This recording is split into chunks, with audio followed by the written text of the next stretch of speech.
My experiences in Africa really came from my rifle hunting in this country.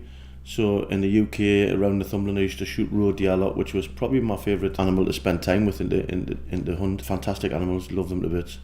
So I spent a lot of time with them and then progressed on to big animals, went and shot red deer in Scotland, and then got an opportunity to go to Africa with a couple of friends, and obviously took that chance.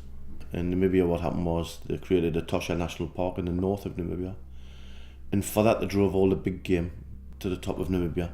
Lions, leopards, that sort of thing, hyenas, which left an unbalanced ecosystem. Then the plains game would overbreed, and they would run out of food every year, and then thousands would starve to death. So you've got to keep the numbers down. My first ever shooting abroad, we were going to cull springbok in Namibia. Because there were so many of them, they were dying out, by the thousands.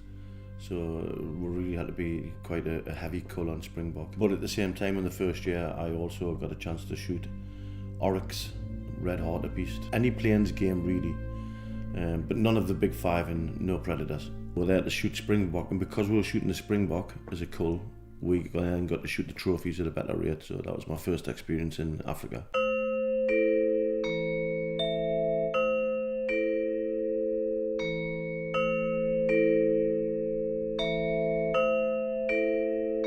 Part of the hunting in Africa is really to collect trophies, which, I was very proud of them. They were fantastic animals, they were stunning animals. It's not always an easy thing to get the one that you want, and you can spend a lot of time looking for them. But I think they look absolutely fantastic on the wall, and it's part of hunting to keep the trophy. And we got to shoot those trophies because we were doing them a service, doing the cull.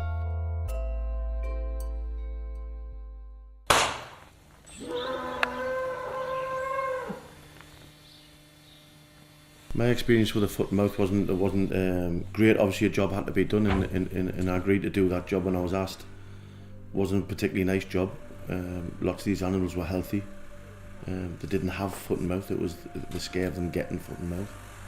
And it was a lot of animals to kill. A lot of upset farmers, a lot of upset people. Not a great experience. Last cull in Africa, which was probably the year after the foot and mouth, or 2 years after foot and mouth, which is probably the last shooting I really did, other than a few wounded animals. We were asked to do a cull in Namibia, and it was a complete cull.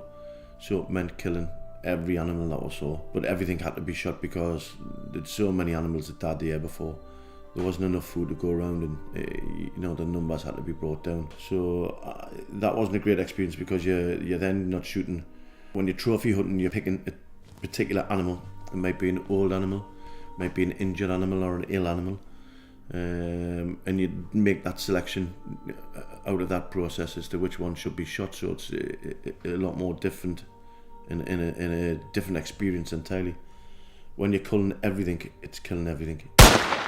So you're shooting mothers, babies, absolutely everything.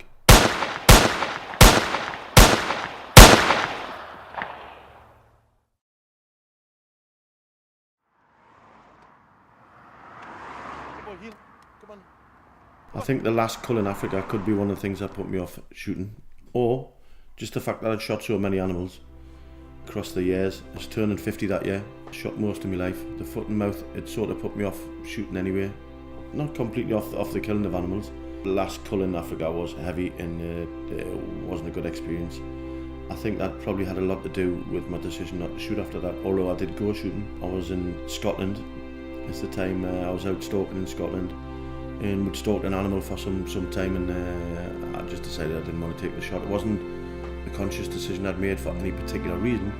It was just that on that day I really didn't want to shoot it, so I didn't. And I can only think back over now to think what caused that. And it's probably from the culling, but like I say, I've shot a lot of animals in my life, and at some point in time you've done enough.